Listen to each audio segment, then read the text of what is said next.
Mais uma vez, boa noite. Hoje, aqui estamos na tarefa de fazermos as reflexões e o estudo da noite de hoje. E o tema escolhido nasceu aproximadamente há 2 meses atrás, eu creio. E por que esse tema? Sempre que eu faço algum estudo aqui com vocês, uma palestra, é motivado por uma ocasião, por uma situação. Muitas vezes, quando aí estive sentada, que muitas vezes também continuo ali sentadinha, escutando as palestras, nunca perco, raríssimas vezes são as que eu não venho. Acho que durante o ano só deve faltar umas 2, 3 vezes. Mas, quando eu estou aí ouvindo também como vocês, eu penso, o que é que eu gostaria de ouvir? O que é que eu sinto necessidade de ouvir? E eu me coloco no lugar de vocês. O que é que vocês gostariam de ouvir? Será que o que eu gostaria de falar é o que vocês gostariam de ouvir ou sentiriam necessidade de saber? Então, eu sempre tento me colocar nesse lugar. E quando vivemos, em média, 2 meses atrás, uma determinada situação, eu disse, esse será o tema da próxima palestra no Viana de Carvalho. Quem são nossos filhos? Quem são nossos filhos? Então, muitos questionamentos existem em volta desse tema. E muitos podem até dizer, mas por que falar? Quem são nossos filhos? Talvez esse não seja um tema que vai interessar a todos, porque nem todos que aqui estão são pais ou mães. Então, a alguém não será um tema interessante. E aí eu volto a fazer a mesma pergunta em comparação, como fiz ainda há pouco, com a questão do amigo doador. Nem todos são doadores de sangue, mas todos podem ser receptores. Nem todos que estão aqui são pais ou mães, mas garanto a vocês que não tem umzinho, um sequer, que aqui esteja, que não seja filho. Não é verdade? Todos que aqui estão são filhos e filhas. E muito questionamento gira em torno desse tema. E para iniciar, eu peço licença a vocês para ir em um texto que conheci na minha adolescência, faz tempo, mas que eu nunca esqueci, o livro O Profeta, de Khalil Gibran. E um dos capítulos que acho fantástico, encantador, é o capítulo que fala dos filhos, da dádiva também muito linda, mas eu vou ler para vocês o que ele falou há tantos e tantos e tantos tempos atrás sobre o que é ser filhos. Vossos filhos não são vossos filhos, são os filhos e as filhas da ânsia da vida por si mesma. Eles vêm através de vós, mas não de vós. E embora vivam convosco, não vos pertencem. Podeis outorgar-lhes vosso amor, mas não vossos pensamentos, porque eles têm seus próprios pensamentos. Podereis abrigar seus corpos, mas não suas almas, pois suas almas moram na mansão do amanhã, que vós não podeis visitar, nem mesmo em sonho. Podeis esforçar-vos por ser como eles, mas não procureis fazê-los como vós, porque a vida não anda para trás e não se demora com os dias passados. Vós sois os arcos dos quais vossos filhos são arremessados como flechas vivas. O arqueiro mira o alvo na senda do infinito e vos estica com toda a sua força para que suas flechas se projetem rápidas e para longe. Que vosso encurvamento na mão do arqueiro seja vossa alegria, pois assim como ele ama a flecha que voa, também ama o arco que permanece estável. Por que inicio uma palestra espírita com um texto que não é propriamente de um escritor espírita, mas extremamente espiritualista? E esse texto é muito sábio. Quando vem psicologicamente, ele em cada frase, em cada trecho dessa fala de Gibran, ele vem nos trazer esse recado que filhos não são nossas posses. Nós não somos donos de nossos filhos. Quantos pais, muitas vezes, querem que seus filhos sejam uma nova edição e melhorada?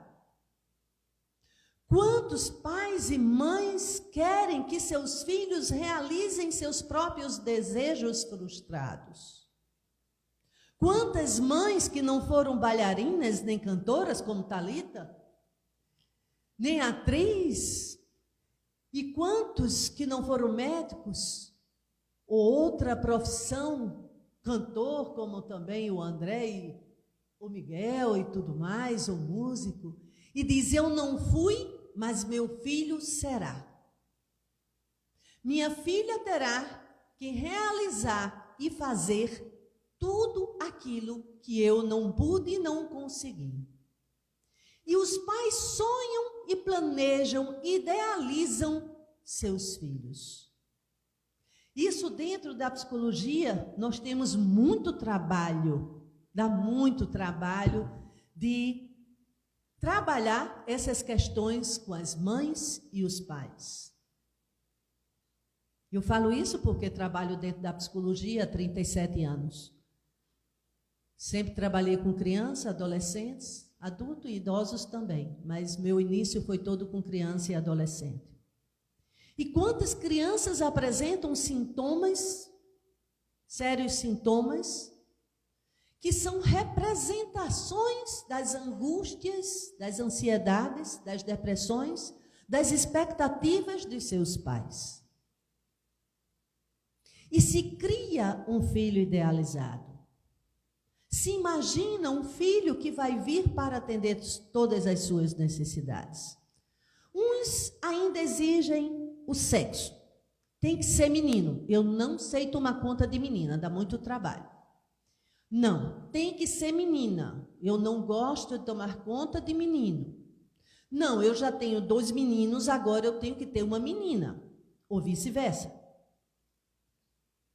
Contanto que seja perfeito. O que é ser perfeito? O que é ser perfeito? E o mundo está para os perfeitos? E nós estamos em um mundo de perfeição? Quem é o planeta Terra? Um planeta de provas e expiações. Para que só vem quem está nos primeiros degraus da evolução espiritual. Não tem ninguém aqui, mestre, doutor, ou pós-doutor. Todos somos alunos dessa gigantesca escola chamada Terra, que abriga espíritos reencarnantes ávidos para o crescimento espiritual. Espíritos que necessitam da reencarnação.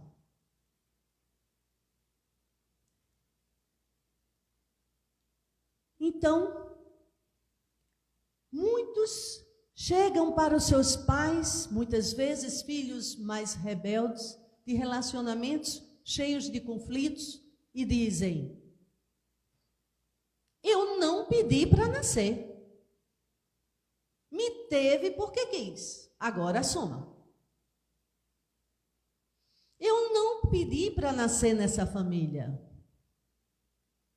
Eu não pedi para você ser meu pai e minha mãe. Eu não queria nascer. Eu não sei para que nasci. Eu quero ir embora daqui. Essa terra é muito chata, de pessoas chatas, de pessoas atrasadas, de pessoas ruins, de pessoas ambiciosas, maldosas, fofoqueiras. Esse mundo não é para mim. Eu prefiro ir embora. E muitos fazem isso. Através de onde? Do suicídio. Porque esse mundo não presta.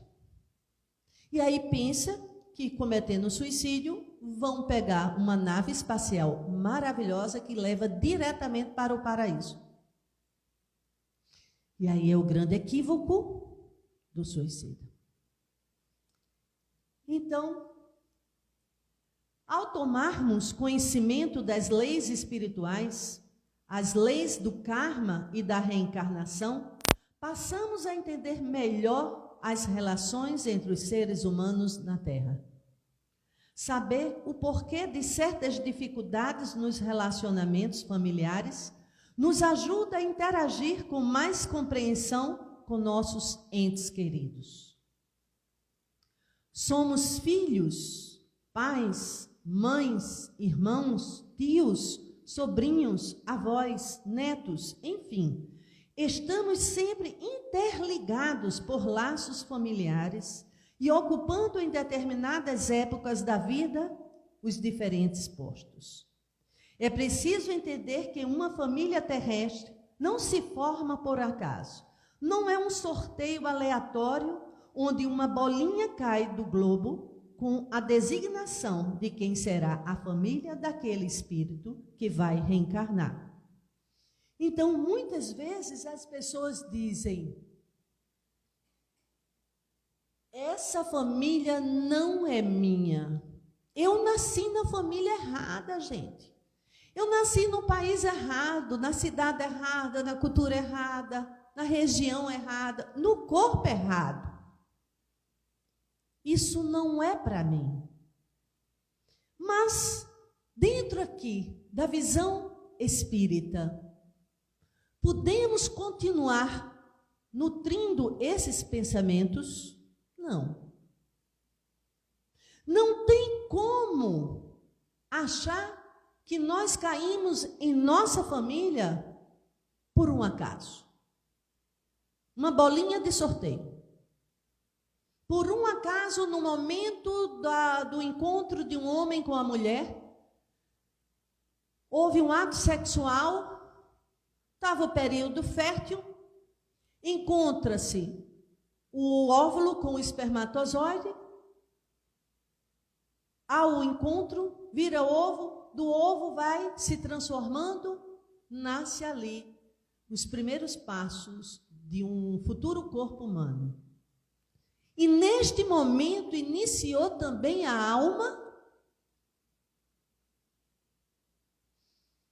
para outros segmentos religiosos, sim.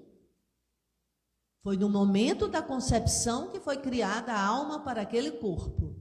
E nós, espíritas, podemos pensar ainda assim? Se somos espíritas, um dos pontos que nos diferencia de outras pessoas é que cremos num ponto-chave. Qual é? A reencarnação. Se acreditamos na reencarnação, existia um espírito muito antes da concepção. E se existia esse espírito antes da concepção, ele estava sentado, feito no banco reserva, esperando um belo dia encarnar pela primeira e única e última vez? Não. Somos reencarnacionistas. Então, a reencarnação. O planejamento de uma reencarnação é muito complexo, bem estudado em detalhes desde o local, país, cidade, ano e principalmente a família. Reencarnar, gente, dá trabalho. Morrer é mais fácil. Desencarnar, de uma certa forma, é mais fácil. Mas reencarnar exige do plano espiritual uma preparação, um estudo e uma gigantesca reflexão.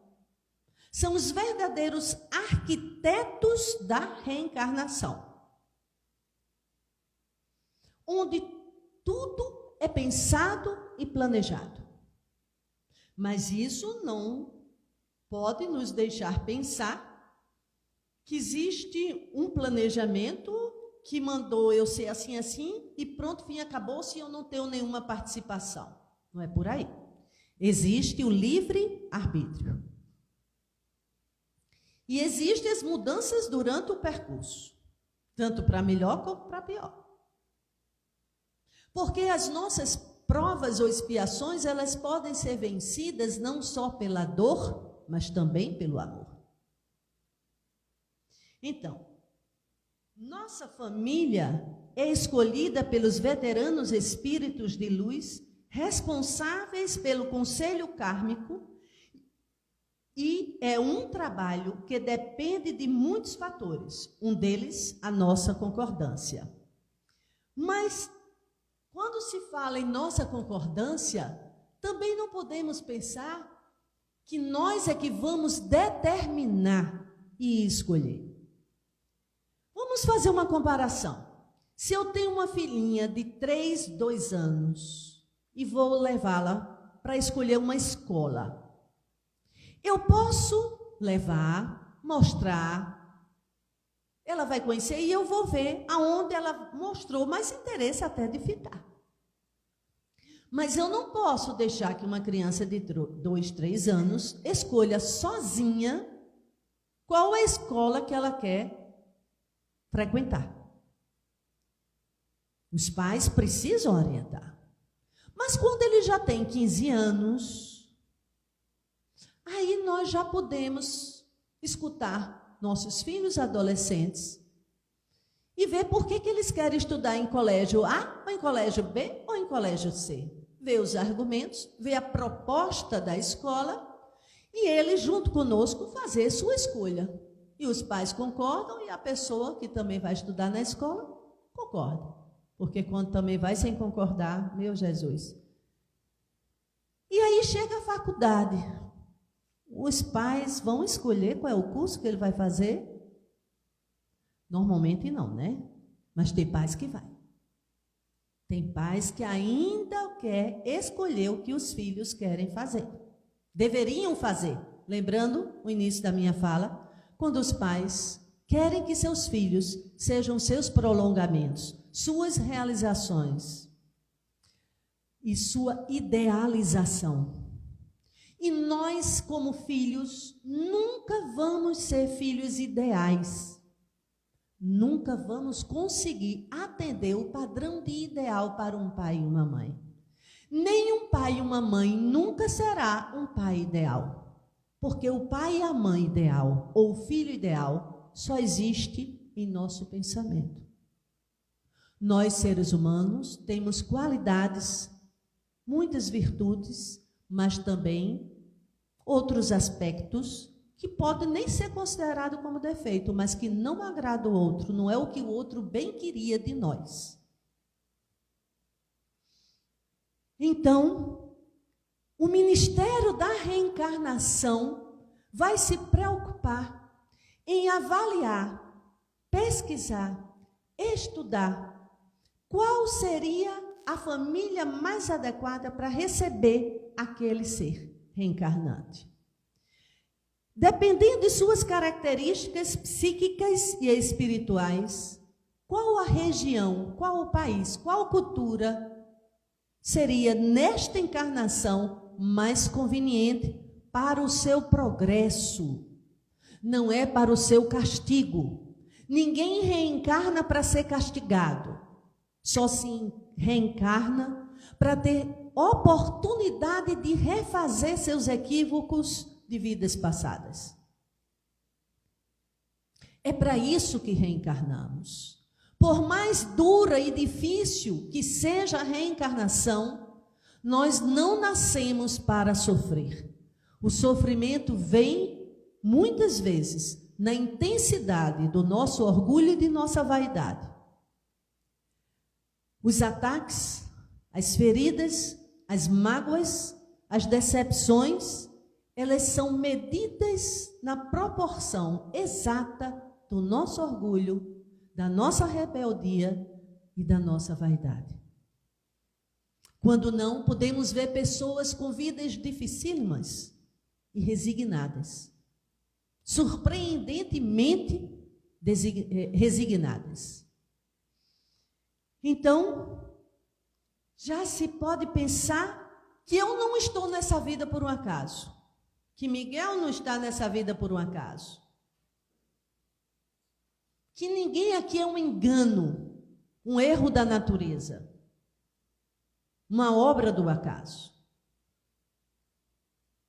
Houve uma programação reencarnatória para nós.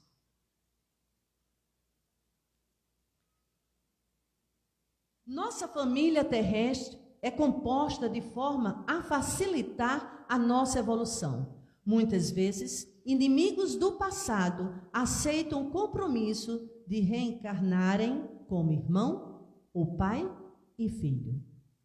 Desfazer um laço familiar nesse contexto é impossível, porque existe ex-mulher, ex-marido, ex-amigo, porém nunca haverá ex-pai, ex-mãe, ex-filho e ex-irmão.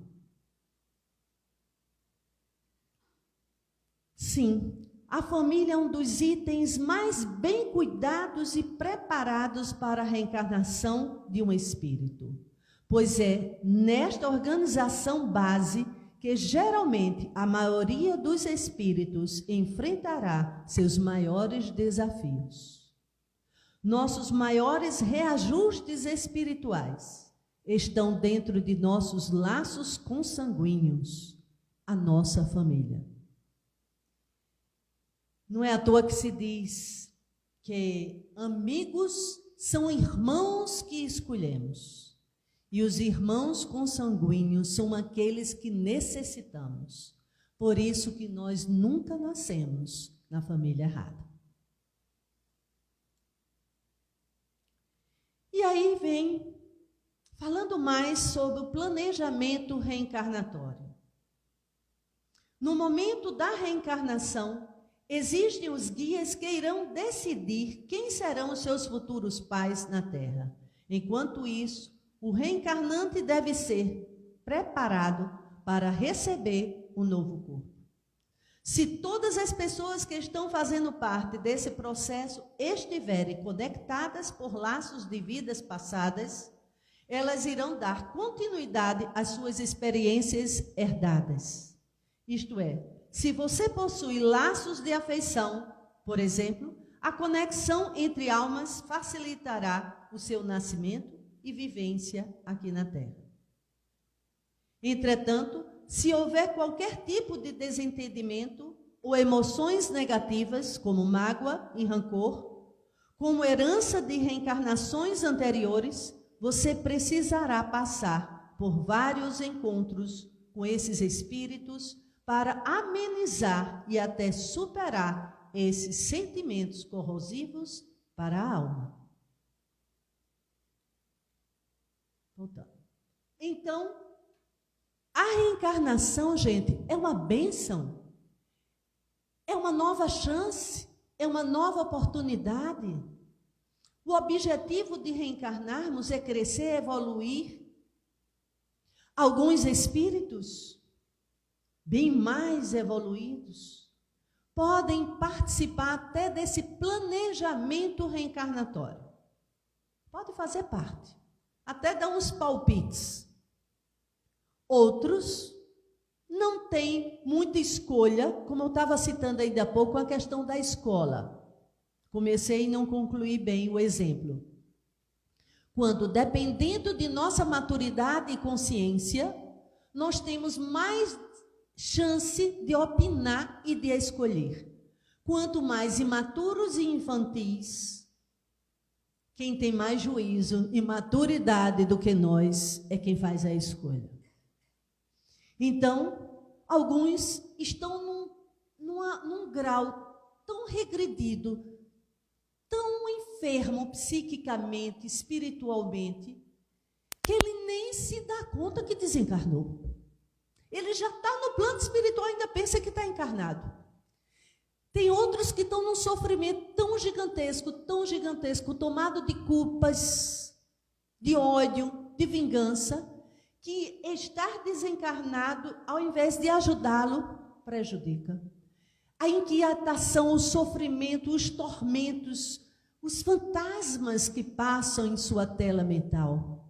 E para isso, a equipe da reencarnação planeja essa volta. Para voltar para um corpinho pequenininho, inocente, um anjinho. Oh, meu Deus, lá vem um bebê, coisa mais linda do mundo, um anjinho, um santinho.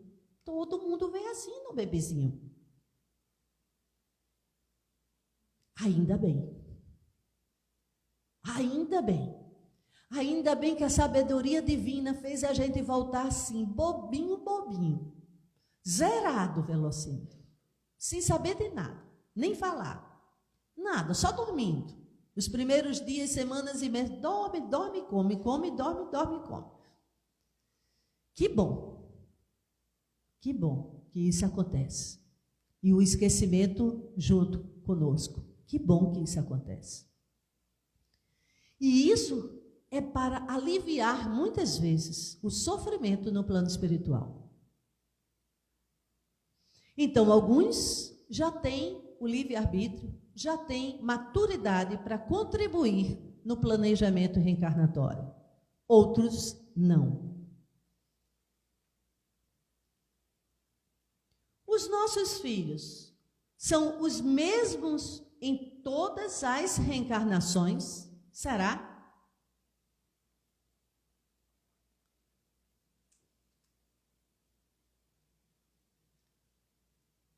Não, pois o ciclo de evolução precisa trazer experiências e novas perspectivas, por isso estamos sempre trocando de papéis ao reencarnar.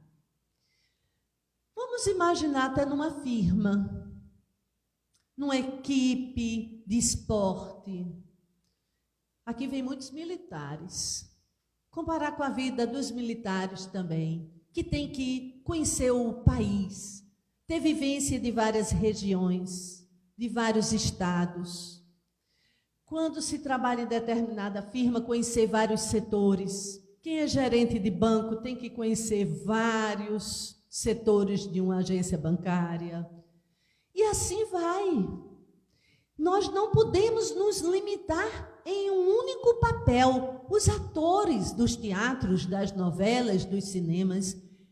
Veja como muitas vezes um ator só faz papel de mocinho. Todo mundo já sabe como vai ser o início, o meio e o fim da história. Aí, de repente, coloca ele lá como lampião. Como um psicopata. A mocinha que fazia o papel sempre de ingênua, de inocente, uma hora vai ser uma grande vilã. Que a gente passa até a detestar o personagem, né? Misturando até o ator com o personagem.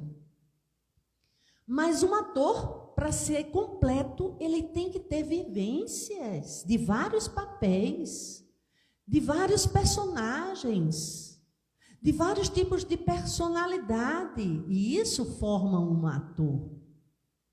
Nós não estamos no palco do teatro, nós estamos no palco da vida.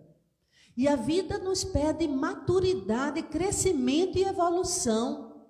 E se eu ficar a vida inteira, no mesmo país, na mesma região, na mesma família, com o mesmo grupo que sempre reencarna comigo, o que é que eu vou aprender? Nada. ficou melhor, só aquilo. Então, temos que ter vivências. Homens, ora chega aqui num corpo masculino, ora alguns espíritos vêm para habitar corpo feminino, porque quem está aqui como homem não foi toda a vida homem, não. Quem tem sexo é o corpo, não é o espírito. O espírito é assexuado. Ele pode ter uma psique feminina predominante ou uma psique masculina predominante em determinada encarnação. Que aí isso até entra e explica muitas vezes a homossexualidade, que muitas pessoas se sentem no direito de julgar, criticar, condenar e já dar a sentença, o fogo eterno. Só engano. Só engano. Essa palestra já tem pronta no YouTube sobre a homossexualidade, viu? Do suicídio também, então não vou me deter muito nisso. Então, porque algumas crianças apresentam graves patologias e outras chegam a desencarnar tão novas. É aí que eu vou voltar à minha fala do princípio, quando disse que vivi uma situação 2 meses atrás e que me fez escolher esse tema. Porque algumas pessoas podem chegar e questionar, bom, se existe um planejamento reencarnatório, tudo é pensado, tudo é planejado, tudo é esquematizado, nada por um acaso, tudo tem um propósito. Peraí, o filho de fulaninho tem síndrome tal, o outro tem deficiência tal, o outro não é muito inteligente não, não é muito sabido não. Tem um filho que é sabido, que é inteligente, que eu acho que tem que ir acima da média, mas tem outro que, meu Deus. E como é que filhos de algumas pessoas são tão sadias e outras crianças tão inocentes, anjinhos, que acabaram de chegar no planeta Terra com uma doença tão grave. E aí algumas pessoas, Deus não existe, não pode existir, porque se ele existe, ele é injusto, ou ele tem filhos prediletos. Ele deu a fulano um filho perfeito, e nem merece, mas tem. E já, no entanto, aqueles pais maravilhosos, nossa, como são bons pais, a receberam para filhos uma criança tão cheia de enfermidades, seja física ou psíquica. Houve um engano da natureza. Erraram a porta, ou erraram lá na genética. Foi um acidente na genética. Muitos dizem isso, foi um acidente na genética. E aí, um dia eu estava aqui no centro, cheguei e tinha uma grande amiga que fazia algum tempo que eu não a via, estava sentadinha lá embaixo. E eu me surpreendi com a chegada dela, com a presença dela, fiz uma festa, e aí logo percebi que ela estava grávida, e ela disse, estou com 3 meses. E vai ser uma menina. Eu disse, nossa, já sabe? Ela fez, já. Eu disse, mas como? Não, eu já fui informada. Eu disse, está bem. E já tem o nome. Com certeza, sim, já tem o nome. E me disse o nome. Passou, estava muito contente. Tempos depois a encontro. E ela me diz que a bebezinha ia nascer com graves problemas congênitos. Mas ela não tinha noção da gravidade ainda. Mas ia ser com problemas congênitos. Eu fiz, como você sabe? Porque eu fui informada. Mas por quem você foi informada? Pensei até que tivesse sido algum médium da casa que tivesse dado essa informação a ela. Depois ela me disse, não, quando eu durmo, eu sou levada para um local onde eles me preparam.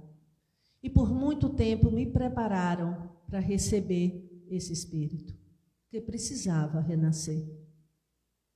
Eu tive medo, muito medo, quis fugir da prova, não queria, apesar que eu sabia que isso ia acontecer, mas quando chegou um momento, depois de ter adiado muito tempo, o medo bateu e eles conversaram muito comigo e me prepararam para mostrar a necessidade da reencarnação desse ser, que iria viver por muito pouco tempo, mas que precisava ser gerado mais uma vez. E aí, dias se passaram, e ela me diz, depois, que a bebezinha de fato ia nascer com problemas cardíacos sérios. E que para isso, até aqui em João Pessoa, não tinha condições de acompanhar, então ela foi para outra cidade. E estavam já até pensando em fazer a cirurgia ainda em útero. Mas não foi feito. E todo o tempo, ela acompanhada pela espiritualidade, no momento que o corpo físico dormia, era preparada para essa grande prova, ou expiação, ou missão. Não nos cabe julgar em que nível a coisa se passa. E aí, muito antes do 9º mês, foi decidido fazer o parto, porque a bebê já estava em grande sofrimento dentro do útero. E nesse dia, 2 meses, creio, antes do 9º mês, ela foi fazer essa cesariana, na chance, na esperança, um pouco de esperança, de fora da barriga poder fazer a cirurgia cardíaca e essa bebê ter oportunidade. Mas as preparações continuaram. E no dia do nascimento se descobre que não era apenas um problema cardíaco, que já era grande demais, mas era uma síndrome raríssima, que dava má formação em todo o corpo, interno e externo, nos órgãos internos, pezinhos, mãozinhas, esôfago, estômago, ânus, no intestino, órgãos genitais. Mas antes de ir para o parto, ela pede a Maria e a Jesus e aos amigos espirituais do Viana de Carvalho que, por misericórdia divina, concedesse a ela alguns minutos, horas, ou pelo menos um dia, para colocar sua filha, tão esperada, em seu colo. Que por alguns minutos ela pudesse ouvir sua voz, sentir seu calor, ouvi-la cantar, sentir seus braços a envolver. Que a misericórdia divina permitisse algumas horas, mas que ela não fosse levada sem ter esse prazer de, por um curto tempo, poder dar amor. E interessante, na hora do parto, a médica espírita, enfermeiras conheciam a doutrina, uns já tinham perdido filhos adolescentes, todos que estavam participando daquele parto já tinham tido uma vivência forte com relação a crianças, a filhos. E ela teve sua bebê. E sua bebê durou um dia. Para grande presente dela, do pai, que também é um trabalhador de nossa casa. A tia pôde tê-la nos braços por um dia. Mas o único dia que teve com essa família foi o suficiente para ela receber uma carga de amor, de carinho tão gigantesca,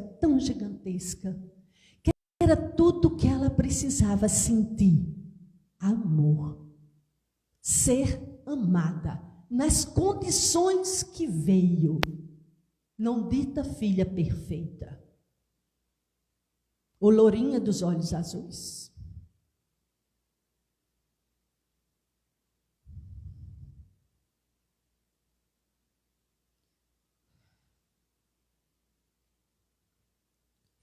pais. É isso. É amar sem escolha. É dar-se. Não para um filho belo, inteligente, perfeito, mas aquele que vai amar para estruturar, reerguer, organizar, muitas vezes, a psique de um ser. Nem filhos, nem pais são perfeitos. Eles são o que eles conseguem ser.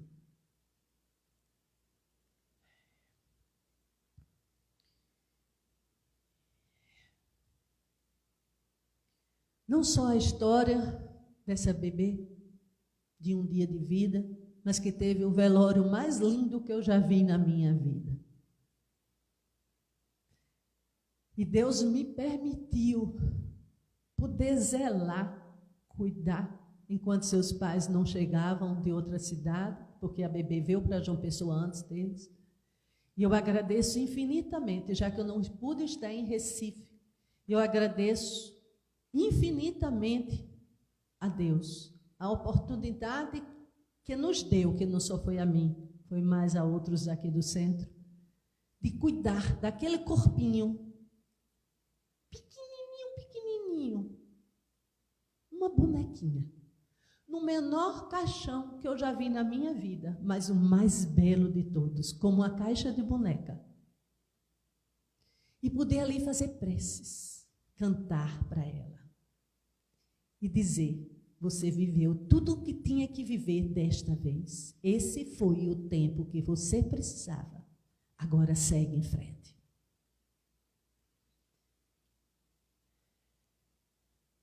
Agradeço aos pais por ter me confiado essa tarefa. Em segundo lugar, pode ser...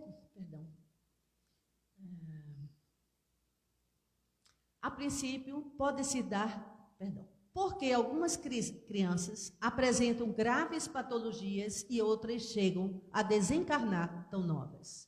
A princípio, pode-se dar 3 explicações. Em primeiro lugar, essa criança pode ter vindo como um forte karma de vidas passadas. Esse karma negativo pode ser a expressão de alguma falta cometida contra o trem, que na vida atual se manifesta enquanto doença. Então seria uma situação pela expiação, baseado na lei de causa e efeito, a lei do retorno. Em segundo lugar, pode ser que a criança enferma não tenha esse karma de vidas passadas, mas sim que ela tenha pedido no plano espiritual, antes de nascer, para vir ao mundo com a doença, pois passando por isso, ela pode aprender mais rapidamente e desenvolver uma série de virtudes espirituais que sem a doença demoraria muito mais. Uma observação que eu faço. Assim fica claro que nem sempre a enfermidade é uma expiação, um karma negativo, e sim uma prova escolhida pelo próprio Espírito.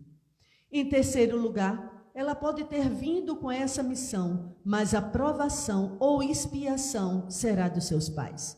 Eu estou falando muito expiação, provação e missão. Isso é um dos temas que é bastante interessante ser estudado na doutrina, e que quem faz o ESD estuda isso bem direitinho, e quem não fez o ESD ainda faça. Expiação ainda é uma situação que passamos por vivências que são consequências de nossas inconsequências, são reflexos da má escolha que fizemos. Aí é quando alguns dizem, é castigo, não é? A gente vai ter que passar por isso, por castigo. Então, é expiação. A provação é quando o aluno estuda, um ponto que ele estava fraco, eu estou péssima nessa matéria, agora vou estudar, vou me preparar. Pronto, gente, pode mandar a prova para eu ver se agora eu tiro uma notinha boa, pelo menos passo com 7, né? E aí já é a prova. E missão? Missão não está para nós ainda não. Nós somos tarefeiros, nós não somos missionários. Missionário foi Francisco de Assis, Irmã Dulce, Teresa de Calcutá, Jesus, Buda e outros. Nós somos apenas tarefeiros. Tem uma missãozinha bem pequenininha. Então, quando vemos uma pessoa com uma enfermidade gravíssima, a nossa tendência é dizer, eita, esse deve ter aprontado demais em vidas passadas, por isso que nasceu assim, todo deformado. Pode ser uma escolha. Ou ter vindo com certas anomalias para ensinar ao mundo um tanto de coisas. Então, ele se oferece a vir naquela condição, porque aquela condição limitada dele vai ser uma lição para o mundo daquelas que quem vê baixa a cabeça e fica com vergonha de reclamar porque o cabelo não está bonito. E porque o nariz não é aquele de encomenda. Ou porque não tem os olhos do jeito que queria ter. Então, são pessoas que vêm para nos dizer, ei, acorda, deixa de reclamar, tá? Tem mais coisa para fazer. Essa parte eu entro, eu já avancei na minha hora, já esgotou, o sino já bateu, ainda bem que Eva não está hoje ali sentada para mostrar o relógio, eu mesma indisciplinada, olha aí. Mas eu não vou me deter muito nesse tema, devido à hora, mas existe já uma palestra no YouTube para não. Então lá vocês podem ver o tema completo sobre o desencarne e o destino das crianças após o seu desencarne. Mas para não deixar batido, deixa eu só ler. No livro Entre a Terra e o Céu, psicografado por Chico Xavier, ditado por André Luiz, aprendemos um pouco mais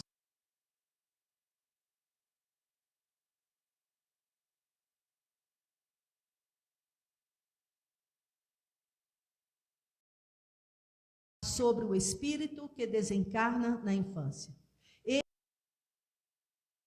Voltando a 2 slides atrás, quando eu falei agora, deu exemplo de expiação, prova, omissão, ou o exemplo dessa bebê. Alguém pode estar se perguntando, sim, essa era a história do bebê, e o que é que o pai e a mãe têm a ver com isso? Tudo. Tudo. Porque os pais foram convocados para serem pais. Muitas vezes, um bebê que nasce nessas condições, ele vem como prova, mas para os pais ainda é uma expiação. O bebê pode ter escolhido até passar por aquela prova, e os pais necessitam passar por aquela prova. Outros casos, os pais já têm um grau tão evoluído espiritualmente que se oferece a receber um espírito ainda muito comprometido para favorecer a ele o que é sentir amor. Então, nós não podemos ser radicais, que é isso, fim e acabou-se. O motivo de ter nascido desse jeito é esse, só tem uma explicação. Não, a gente não pode ser radical. Cada caso é um caso.